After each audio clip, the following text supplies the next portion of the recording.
Welcome to our Living Stones podcast, where we gather to discuss all matters of faith in life as members of God's household. In a world that often leaves us feeling fragmented and disconnected, our hope is that Living Stones will help to further connect us as we pursue the Lord together. I'm your host, Davina, and good communication can make or break a marriage, and yet it's one of the hardest things for couples to master.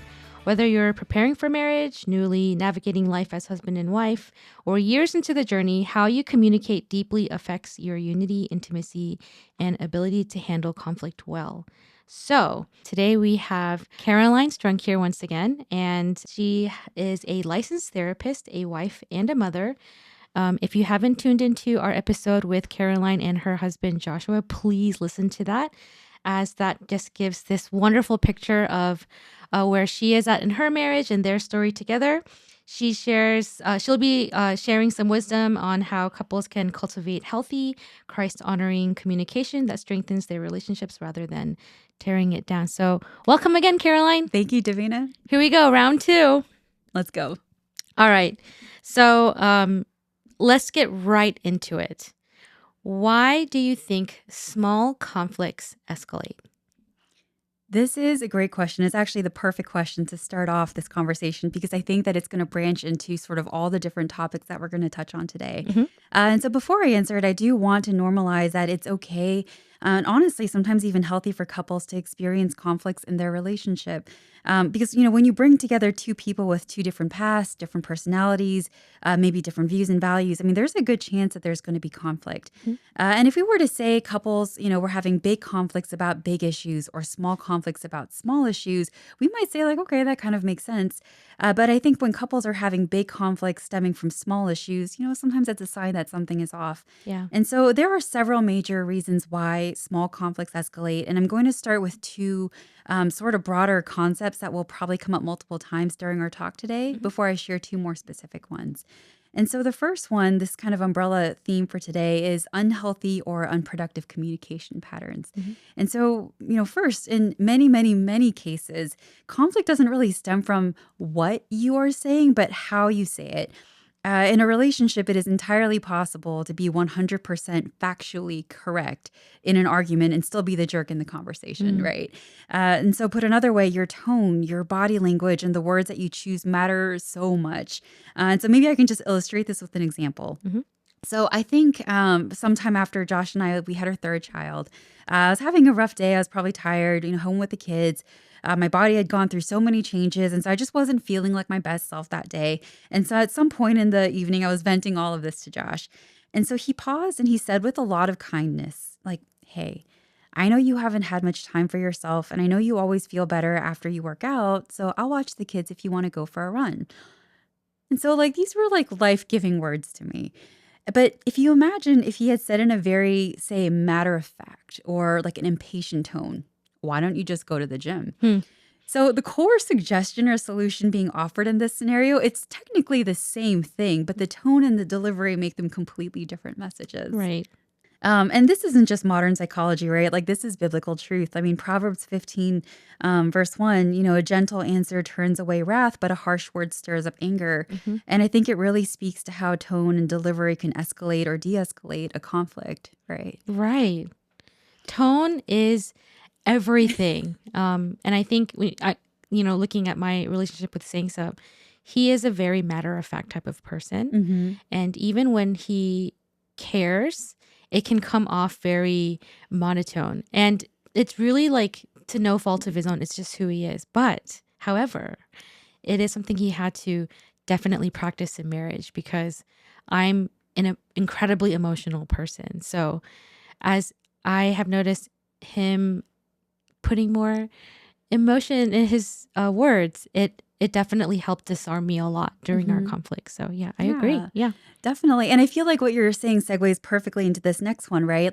And this idea, right? Why small conflicts escalate into conflicts or why conflicts happen at all is this concept of false storytelling. And so when you were saying just a minute ago that your husband might say things in a very matter of fact way or just a, monotone tone because that's just how he communicates. But if we start to attach a different meaning to it, like he's being cold or if he's being and different, then our emotional outcome based on that storytelling is very different than us thinking like, this is just how my husband talks, right?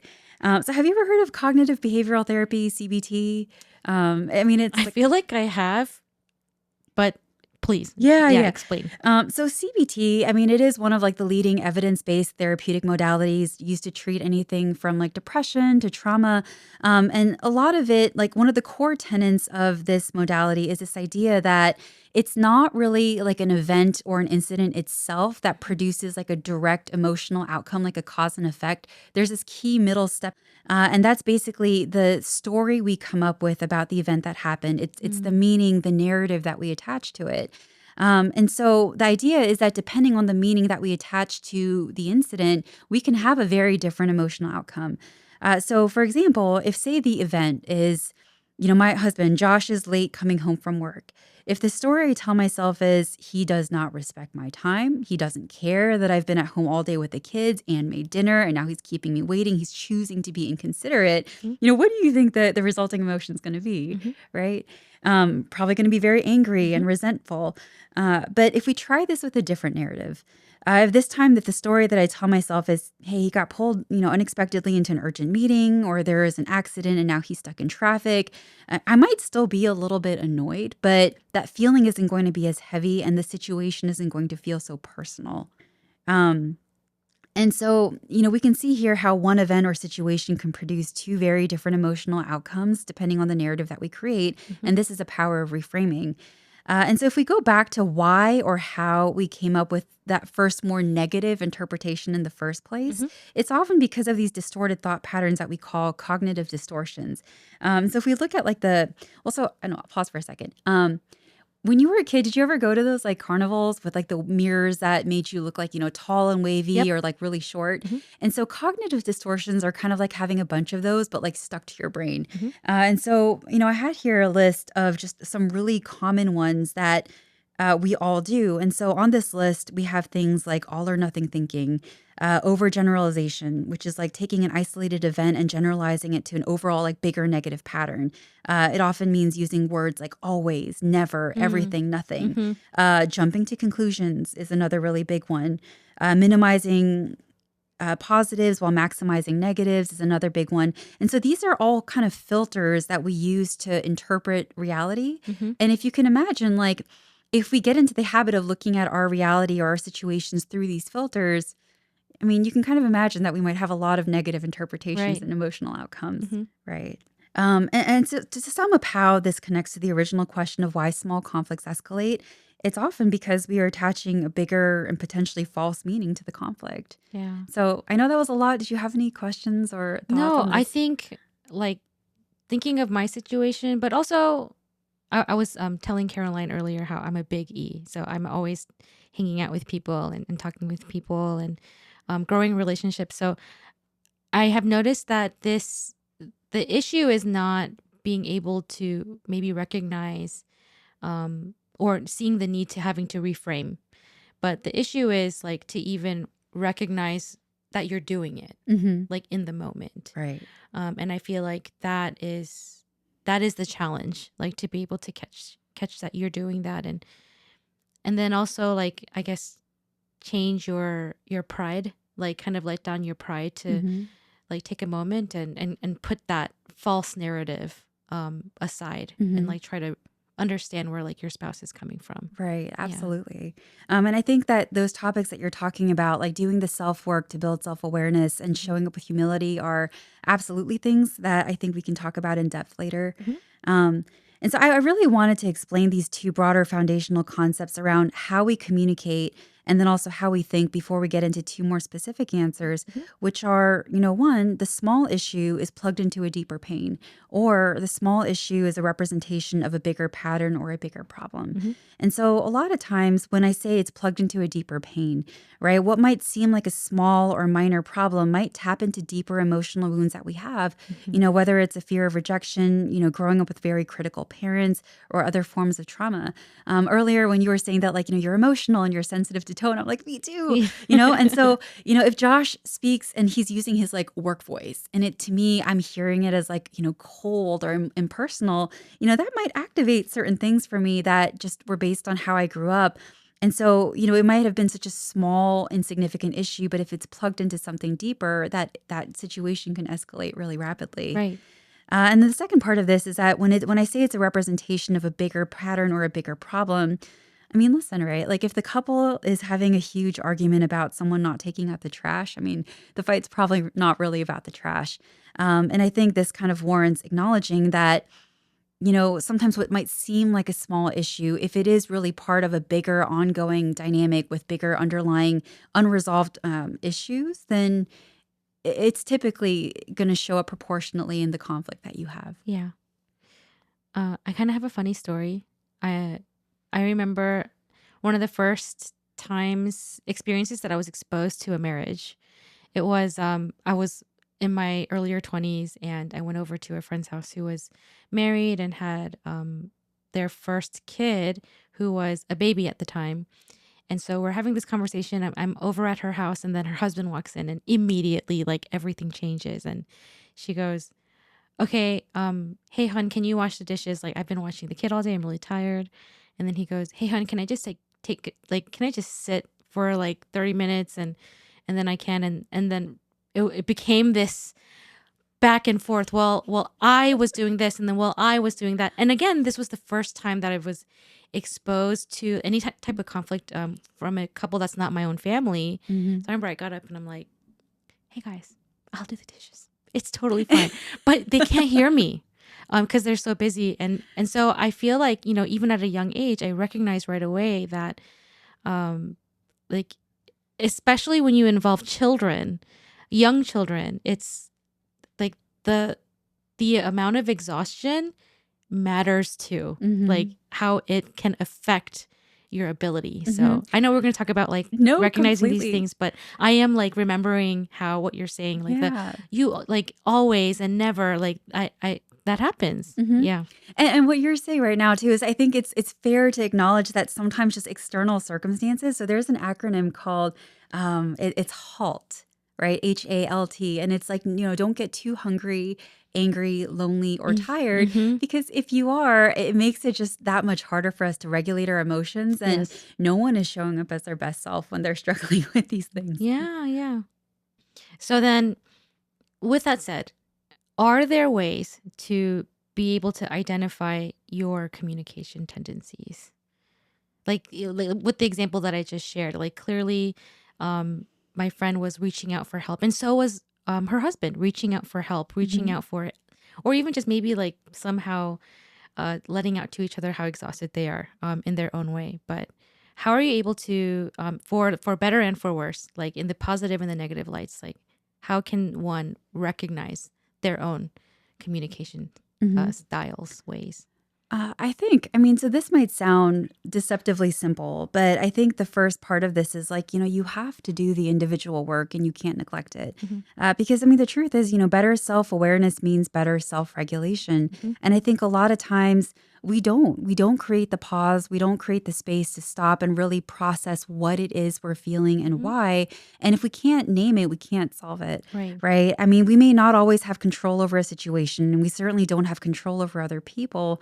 But I think the more we understand and master ourselves, the more intentional we can be about how we engage others and respond to these circumstances that are beyond our control. Mhm. And so, do you know your own origin story, Mm. right? Like this is essentially the story of why you are the way you are. What triggers do you have? What pushes your buttons? Mhm. Why are we so sensitive to tone? Mm. It's not a comprehensive list, but I think that you can form this story by examining your personal history, Mhm. exploring your family dynamics, identifying unhealthy defense mechanisms and their triggers, Mhm. and also identifying what your core beliefs and values are. And if this sounds a lot like therapy, you would be correct. I'm a shameless advocate for it. You're a Uh, therapist after all. Just putting that plug in there because I think counseling really it's a great space to process your thoughts, emotions, life events, and patterns of behavior to uncover these insights about yourself. Mhm. and also identify these areas for growth. I mean, I think that, people who are self-aware and introspective can do this on their own, but I think for a lot of people, it really helps to talk this out with someone else so they can gently reflect back at you like, hey, it seems like you really value productivity or action, Mm-hmm. or, you're really triggered by disrespect. Let's talk about why that might be. Mm-hmm. Right. And I do, as we talk about this self work, the building self awareness, I do want to highlight one part of this, which is so important in conflict and communication, which is understanding our emotions, but especially anger. And I think it's not that anger is the most common or the most important emotion, but I think it's the one that's often the most misunderstood. Um, and I think this helps to also answer the question of like, how can you actually recognize what you're looking for in a conflict? Are you looking for validations? Are you looking for solutions, comfort, or something else? And so I guess I can't show this visual, or maybe we can later, but there's this framework that I really like called the anger iceberg. And if you think about what an iceberg looks like, there's typically like a little piece of it that sticks out above the water, but the majority of the mass, like the bulk of it, is underwater where you can't see it. And so if you think about this anger iceberg, I want you to think about the tip of the iceberg just being anger. It's the thing that you can see and observe, and run into, basically, right? But if you think underneath it, I want you to visualize like the bulk of the iceberg underneath it, filled with all these other really specific words. Words like embarrassed, scared, overwhelmed, rejected, anxious, disrespected, offended, uncomfortable, lonely, just all these very specific words. And so what this model, this framework represents is this idea that anger is often what we call a secondary emotion. And so this means that anger is often the emotion that shows up in place of or immediately in response to one of these deeper, often more vulnerable emotions underneath the surface. And there's a good reason why this happens, right? I think that in our society, and also I would say especially within our culture, sometimes anger's like the only negative emotion that doesn't feel like weakness. I think if we were to poll a lot of, young Asian Americans and ask, what were the negative emotions that were modeled in your family, I think a lot of them would say anger, right?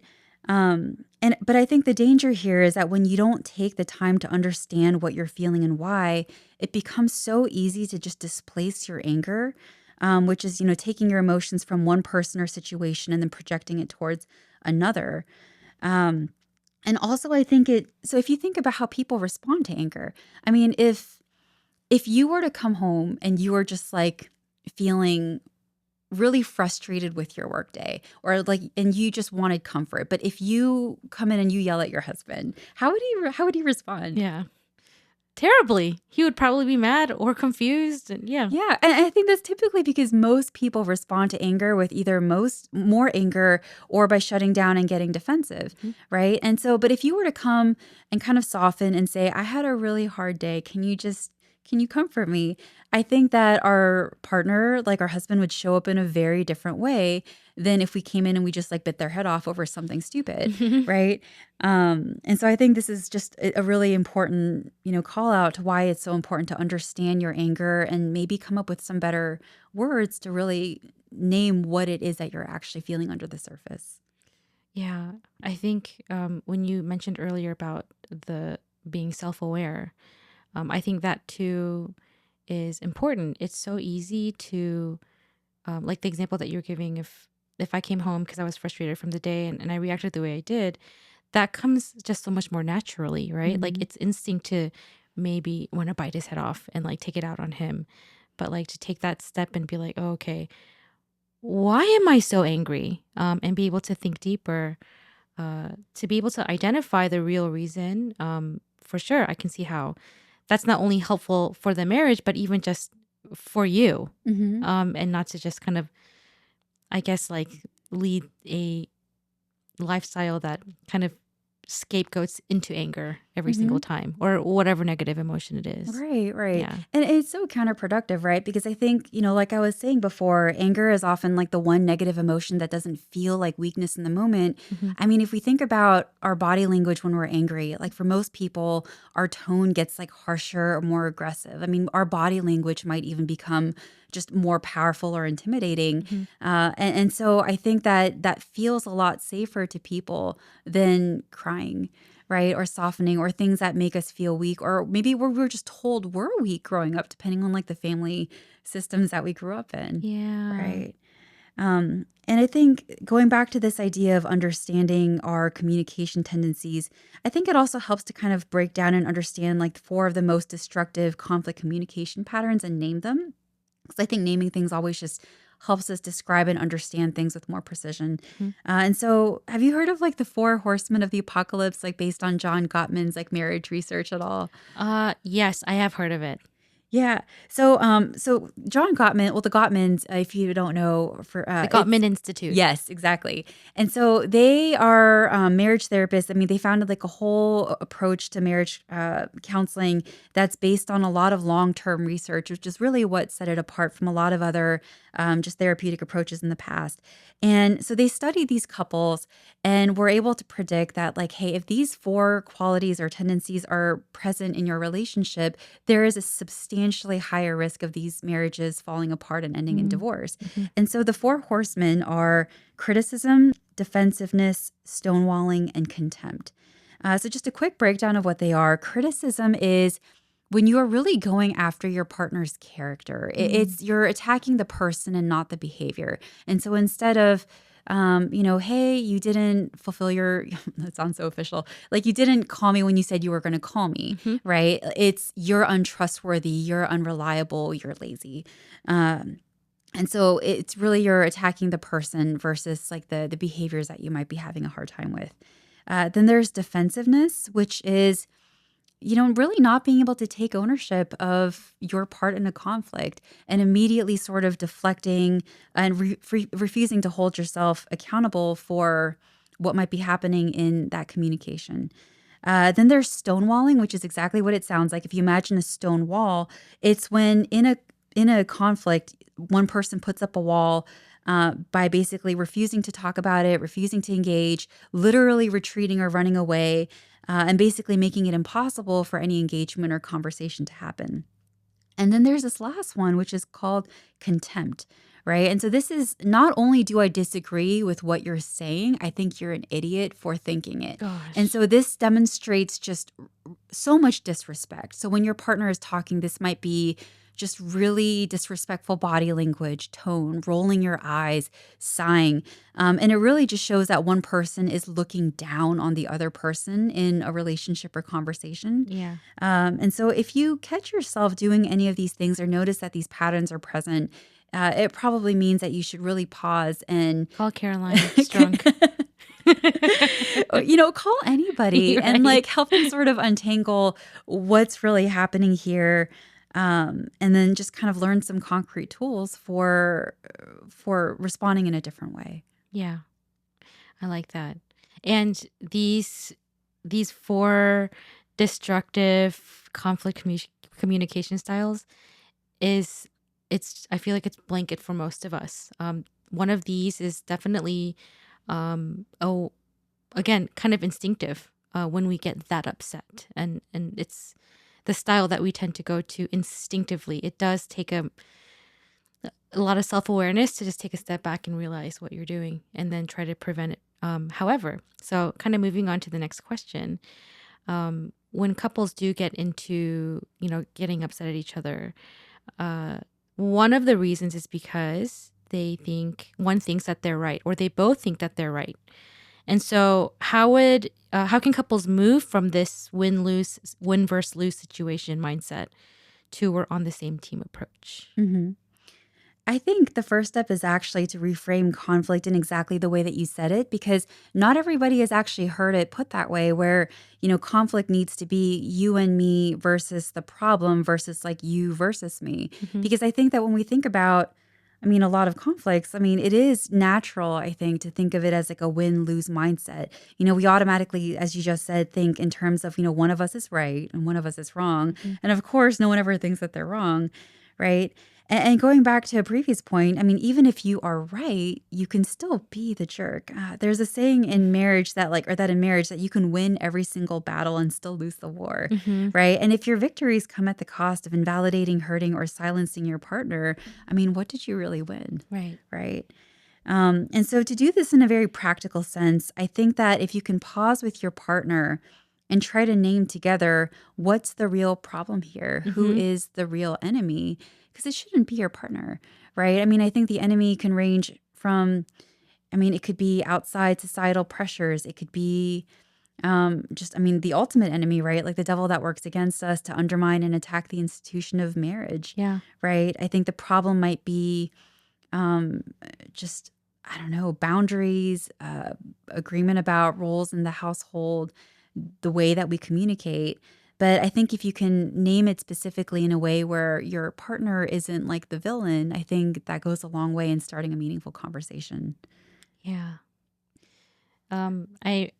I think back to even for Sangsab and I, the biggest win-lose theme that happens, and I think this is basically it for us when it comes to the I no I'm right and or he's right. It's always things that happened in the past, right? Like The you scorekeeping. said that you did, like you said this, so that's why I did this, and I'm like, what? Why would I say that? No, I didn't say that. So it becomes this petty well, no, you said that. I'm like, no, I didn't say that. And then but then we realized, like, after the conflict has been resolved, that it wasn't about if I did say that or if I didn't say that or I did do that or I didn't do that. It was like ultimately just about like just trying to understand each other, if that makes sense. Completely. Yeah. No, I think that's exactly what it is. Because I mean, I think to your point, if we fall into this trap of scorekeeping or like almost kind of storing up ammunition and evidence to use in future arguments, Mhm. I mean, that's so destructive. And so with, me and Josh, especially earlier on in our relationship, like, so I have very good memory and Josh, we would affectionately call him a goldfish because like he did not. And so in a lot of arguments, like, I would often ask like, well, give me an example, like, tell me like, Right. tell me the facts. And he Yes. wouldn't be able to because I mean, he honestly just kind of let it go. Mhm. And so it would be very frustrating because he couldn't produce like exact evidence for a point that he wanted to make. And I would sort of use that as like, well, then you must be wrong or incorrect. Mhm, And mhm. it's just not the point at all. Yeah. Right. So I think to your point, about like breaking out of this win versus loss mindset is I think you really have to commit to showing up with humility and submission. So admit when you're wrong and own your part. Like Right. even if your part is factually maybe I was correct, but the way that I said it to you was completely hurtful and disrespectful.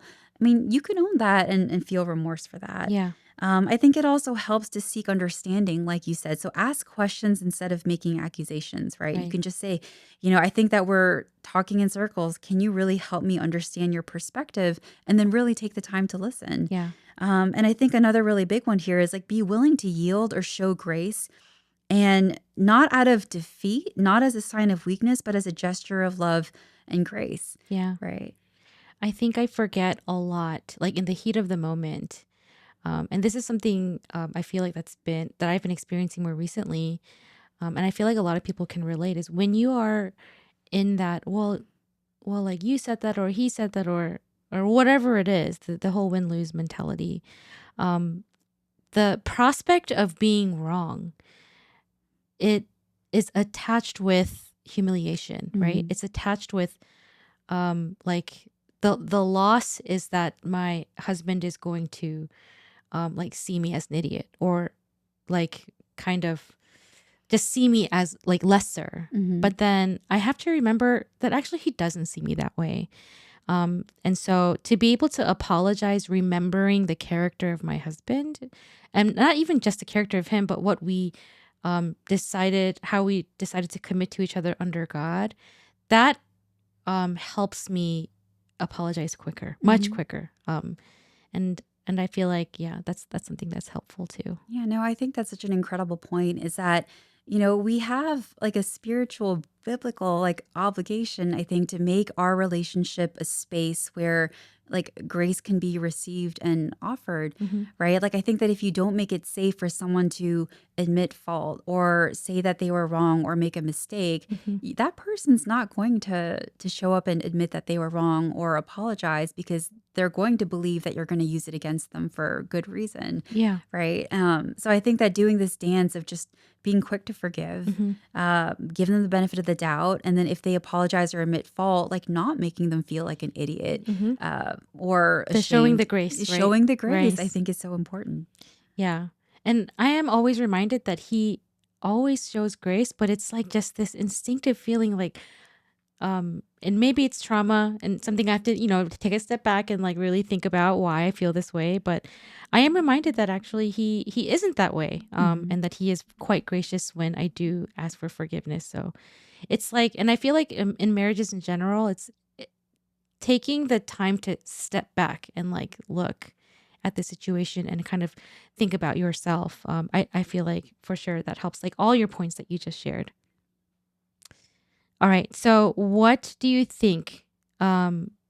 And again, if you have not listened to the first episode with Caroline and Josh, please go back to it because they do kind of share about the beginnings of their marriage. And so, my next question is, what are the biggest communication surprises for newlyweds? And how can couples set expectations for how they handle conflict and express their needs? So I feel like what you were just talking about is the perfect segue into this section. When you were wondering, why is it that my knee-jerk reaction is to think that my partner is going to make me feel, dumb for saying that I was wrong or making a mistake? Mhm. I think really kind of we can speak to that a little bit more here. So when we're little and we're new to the world, right, we have this invisible rule book. And inside of it, what we do is we record the lessons we learn about ourselves, the people around us, how we relate to the people around us and the world that we live in. Mhm. And so if we have good teachers, we have a better chance of learning good lessons, healthy lessons.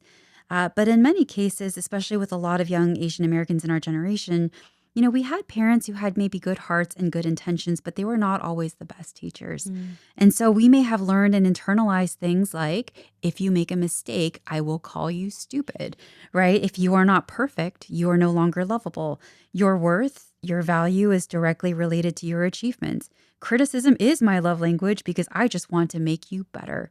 And so if you imagine that we are little and we get these messages all the time, Mm. it becomes like code, like basically within us in this rule book that we have. And so the point I'm making here is that by the time that we get married, we each bring a version of this rule book with us. And sometimes it truly doesn't occur to us how different someone else's rule book might be. And so people get surprised when people don't communicate the way that we do or the way that we expect.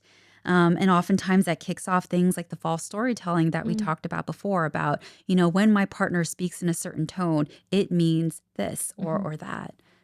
So then, how could you, let's say we're talking to an engaged person right now, Mm-hmm. which there is one sitting right next to us.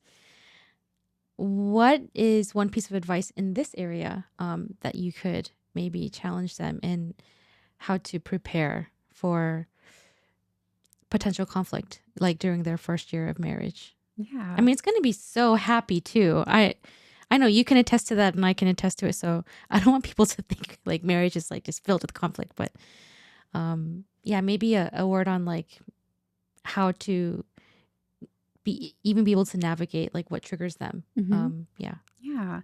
I think a lot of this is just like having intentional conversations around Mm. these topics. So share your rule book with the other person. Mm. Because the rule book, I mean, it can be about really kind of deeper things like we just talked about, but it can also be something as simple as like, which way do you put the toilet paper on the roll, right? Like I think a lot of times we just assume other people will do it the way that we do it. And so when somebody else shows up with a different rule, it can really throw us for a loop and we can feel confused. I mean, we can feel betrayed, we can feel angry.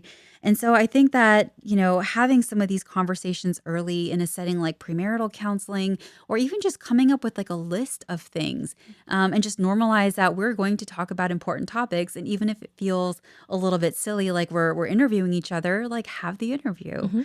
And so I think that just some of the key conversations that couples should have before they get married, um, it's just, it might be helpful really to have this information before you make a vow before God that you're going to be with this person forever. Hmm. And so things like, family history, expectations around family. And so we mentioned trauma earlier. Hmm. If you have trauma in your background, I mean, it's not saying that you have to share every single awful detail with this person, but I think letting the person know, hey, these pain points exist for me. Please take care not to step on them, right? Because I think that if we don't disclose some of this information, it's basically like we have these emotional landmines buried for our Hmm. partner. And so we know that they exist, but they don't know they exist. And so it's not fair to let our partner step on one and then blow us Blow both up, up in the right? Blow process. up. Right.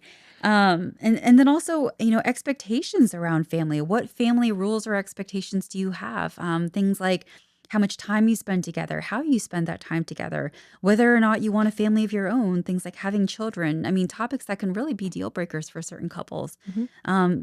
Topics like sex and intimacy, division of roles and responsibilities in the home, career, lifestyle goals, finances, even things like daily routines and preferences and habits. I think earlier you mentioned that like you're a big E extrovert and Hmm. then like Singsup is an introvert. I think that if you don't verbalize or kind of make an effort to understand like what that actually means for your partner, what that's going to mean for your social life, and then set expectations, it can create a space where a lot of conflicts and misunderstanding Oh, occurs. oh, for sure. Right. So like even our first year of marriage, we didn't have that conversation. I'm hearing this for the first time right now, but yeah, our first year of marriage. Remember, I'm a big E. Sangsup is a big I.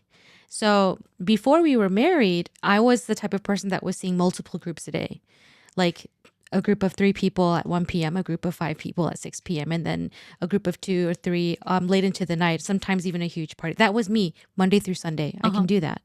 Sangsup is someone that could see 1 or 2 people a week, like once for dinner on Monday, once for dinner on a It's like I Friday. have met my quota. Right. Like, and he's totally happy. So imagine we didn't have this conversation. So we our first year of marriage, I was inviting the world over every day, all day, Monday through Sunday. And so after a few months, I remember saying something with bags under his eyes. He came up to me and he said, it would be great if we could have 1 or 2 days with no one. And so that's when I realized, okay, I'm married. Like we have to like really make things work and communicate. I'm so glad things have said something because clearly I was really selfish and I just kind of like did what I wanted to and he never said anything. So yeah, no, for sure. Like having that conversation is extremely helpful and especially if you're so different. Yeah. Yeah. And I think just the way that you said it, I think it could have created an opportunity for just like deeper understanding, connection, and appreciation. Hmm. Because, like, to your point, if you're an extrovert and you're thinking, like, I have this like incredible, beautiful, vibrant social circle, and now that I'm married, I get to share that social circle Right. with my husband, the person I love most in this world. Hmm. And, if say, like, by Friday, his like social battery is super depleted. And so he's like a little more checked out, Right. not as engaged in the conversation and just like not looking super enthused to be there. And then if you start, doing the storytelling of like, well, he's not interested in my friends. He's being rude to the people that I care about. Hmm. He's not, being affectionate. Like it's just, and that's not at all what's happening, right? Right. I think He's you can, just dead inside. He's he needs to go died. recharge. Right. So then, how can couples establish a habit of healthy, honest dialogue so that these small frustrations don't turn into long-term resentment? Mhm. I mean, I think the key word here is habit, is that like you have to commit to doing it on purpose, Yeah. right? I mean, if we kind of pause and think about anything that we do as a habit, at some point we first bought into this idea that it's valuable or important in some sort of way. Hmm. So, like brushing our teeth, we decided or learned at some point that this is important because if we don't do it, there's consequences, Hmm. right? And then I think practicing it every single day until it almost becomes automatic, because at some point it might feel unnatural to do it. And so I think just really the first step is buying into the importance of it and remembering there's a Brene Brown line of I like, love Brene Brown. it's like clear is kind. And I think this is very counterintuitive to what a lot of people have been raised to believe, that is like, Right. oh, if you're clear, if you give someone honest feedback that might hurt their feelings or is critical, that it's the opposite of kind, that it's actually mean. Mm. But I think that withholding important information from your partner, like you're not doing yourself, your partner, or your marriage any favors by withholding your emotions.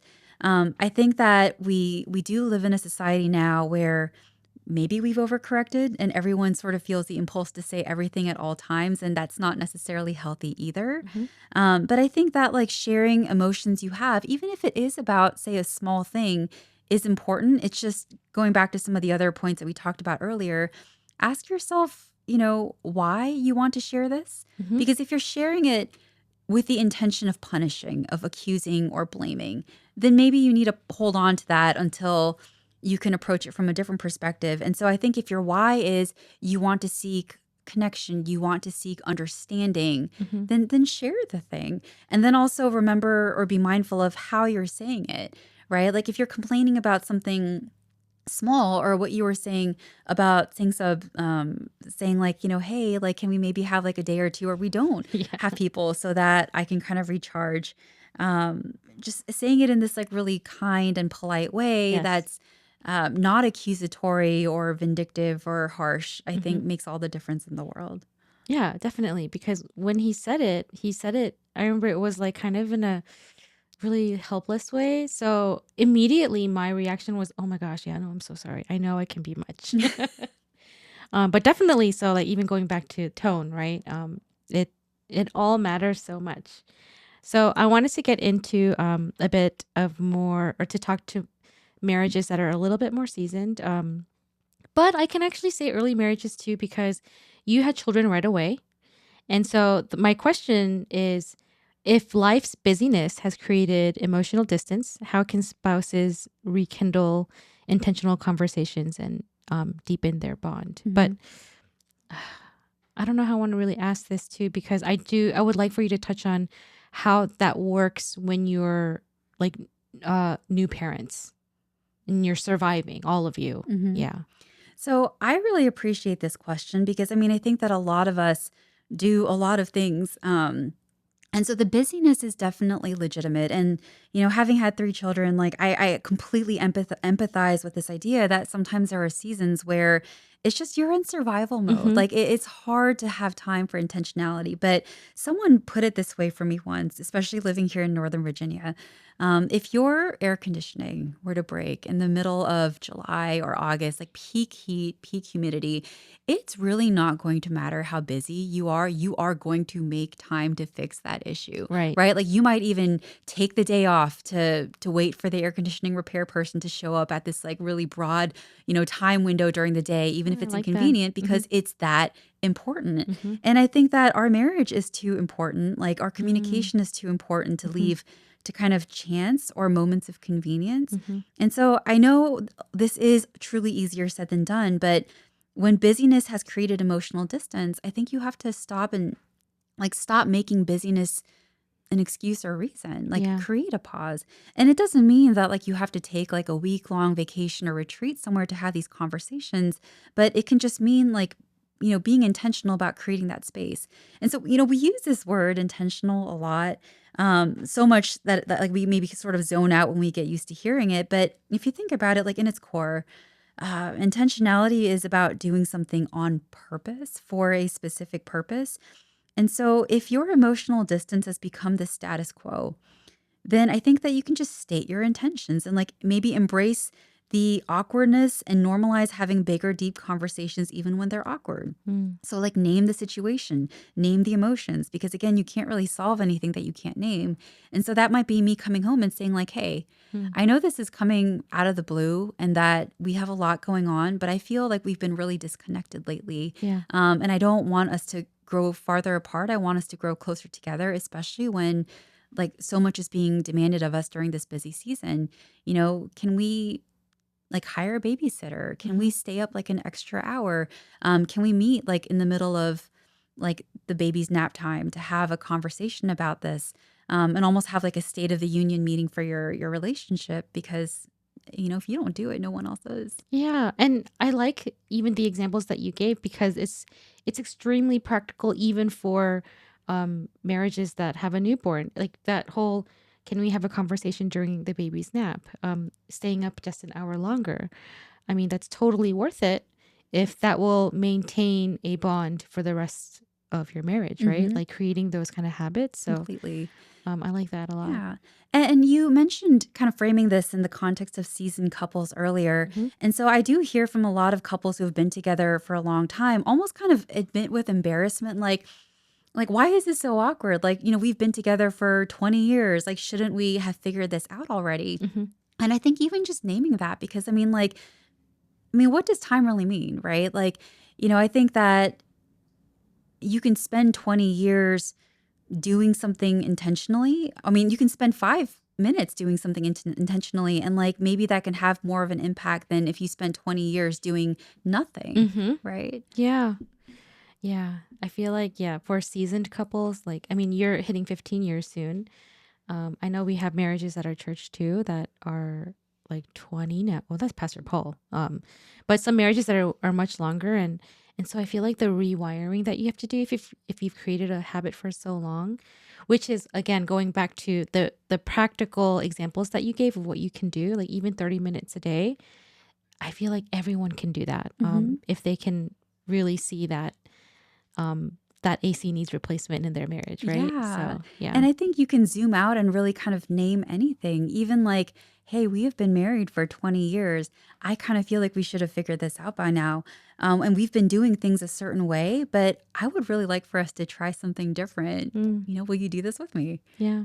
Right. Speaking of long term or more seasoned marriages, another bad habit that can be formed besides this maybe distancing of the bond is how they can really tear each other down. And it's so my question is, how can long married couples shift from pointing out flaws to building each other up, Yeah. especially if there's like, maybe 15 years of routine, Hmm. a way that they speak to each other, sarcasm, whatever it is.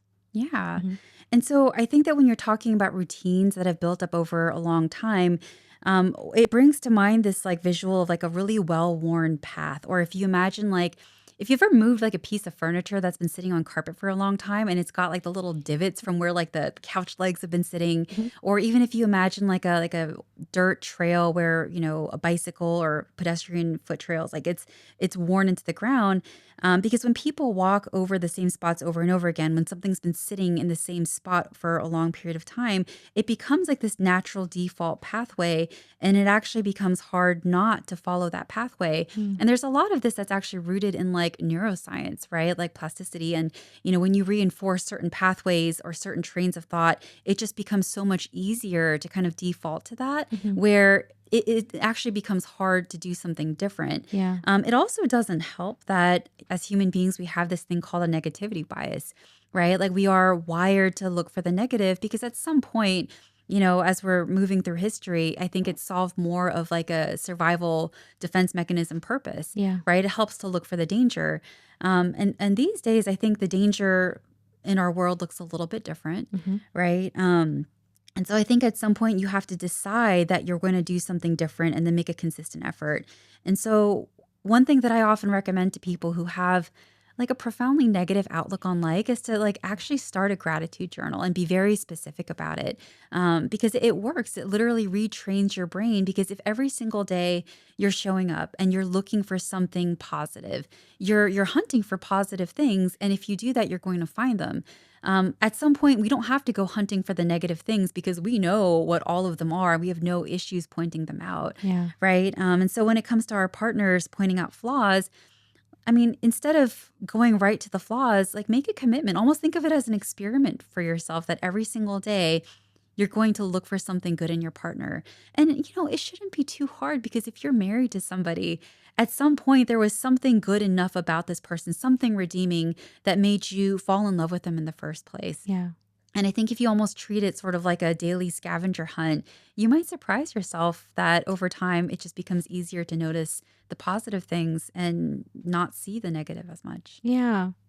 I want to be have a positive perspective and hope and believe that the majority of our church's couples are striving for this, and that whether it's 1 year of marriage or 10 plus years of marriage, that although marriage can be extremely difficult in different seasons, for the most part, as long as we kind of fix our eyes on Christ and like, I mean, Josh said it in the past episode, like him seeing you as the bride of Christ, right? Or Christ loving the church, right? Mhm. Ephesians. And so, husbands love your wives. I feel like if we can just like kind of take hold of that, especially in the times where the way that we could possibly get angry or criticize our spouses, if we can just remember that, it would just, I feel like, make a world of a difference during like those harder times. So yeah. Absolutely. And you saying that reminds me of something else that we had talked about is that a lot of times I hear from people like, I will love my wife when she is lovable, or Mm-hmm. I will respect my husband when he's earned it. Mm-hmm. And I think like it's a very human way to think, right? But I think if you think about what we're called to do as Christians, as you were just saying, is that like, well, can you imagine like if God was like, cool, I'll give you grace, I'll give you redemption, eternal life once you've earned it. It's like we would all be so doomed, like we would never earn it. Yeah. And I think what's so healing and profound is that like we are given that grace even though we haven't earned it. And I think sometimes being given that grace and that love and that respect up front is what starts the wheels turning in the other direction. Like Mm-hmm. that's the catalyst for the positive change to happen. And you have the power to do that in your Yeah. marriage. Yeah. All right. So my last question, and I feel like there's so much that we could talk about. I do have like, I can think of so many instances, and questions, like even on behalf of like friends from the past too. But for now, so this means, Caroline, what I'm saying is I'm going to ask you to come again, and I'll give you another whole slew of questions and pick your brain and your thoughts. Anytime. And but do you have any final words of encouragements or challenges you'd like to leave with our listeners as they seek to grow in Christ-centered communication? Yeah. Um, so I would challenge every listener to sit down with their spouse and read Proverbs 18 together. Mm. There's just so much wisdom in it. And I've been rereading the Bible really just kind of with like the lens, honestly, in like my own personal interests, like, what kind of mental health, counseling, psychology, like Mm. frameworks are already kind of established there in the Bible. And there is so much there. We had talked before earlier just about like how, I'm blanking on what it was. Um, but just, harsh tongue. Tone? Yeah, tone, about Mm-hmm. tone, we're saying. But the one that I really wanted to call out here is Proverbs 18, verse 21. The tongue has the power of life and death, Mm. right? I think that words of death are not the same thing as words of truth. And Mm-hmm. so we hear a lot of people say, like, I'm just a very blunt person, or I value honesty. So I'm going to tell you like a harsh Mm-hmm. truth. Well, just because it's the truth doesn't mean you have to tell it harshly, Mm-hmm. right? Because as we read in Ephesians, we are called to speak the truth in love. And I would remind people that, your words have so much power, right? Your words can be tools of connection or weapons of control and destruction. And so I would ask everyone to reflect carefully on how you use words. So I was saying before, we had just held this home builders marriage conference. And so Chaplain Joshua facilitated an assessment where everyone there was doing an exercise to understand what their core motivations were. So this is basically like the essence of what matters to a person and what drives them. So it might be things like being optimistic or being inspirational, being creative. And so words of death basically means it's not just harsh, ugly words, but it's like words that really invalidate or diminish these core qualities, Mm-hmm. right? And so when we think about this, just to be really careful that when you are criticizing or using your words, like, are you speaking life into your partner? Are you diminishing who they are? And I would also say that for anyone who feels a little bit stuck or discouraged right now, just to remember that healthy communication it's not a fixed trait or an ability that you either have or you don't have. It's absolutely a skill that can be Mm. learned. And no matter what background or trauma or history that you come from, it can be unlearned. It just takes, time and dedication and practice. Yeah. And, we are not doing this alone because I think that God can make all things new. So don't be afraid to start small. Start today. Yeah. Thank you so much, Caroline. Oh, I wish we had like more hours. But we will not exasperate our listeners. I'll just invite you over again. And maybe the next topic will be, I don't know, conflict resolution. We can dive deeper into that. But thank you so much for coming in. And I hope everyone was blessed. Thank you for having me. As we come to the end of this episode of Living Stones, we hope that you've been encouraged and blessed by this episode about communication in marriage. If you found value in today's episode, we encourage you to share it with others. Remember that you are not alone in this journey. We are members of God's household, united by our shared faith in the Lord and the desire to grow together. So until next time, may God's grace and peace be with you all.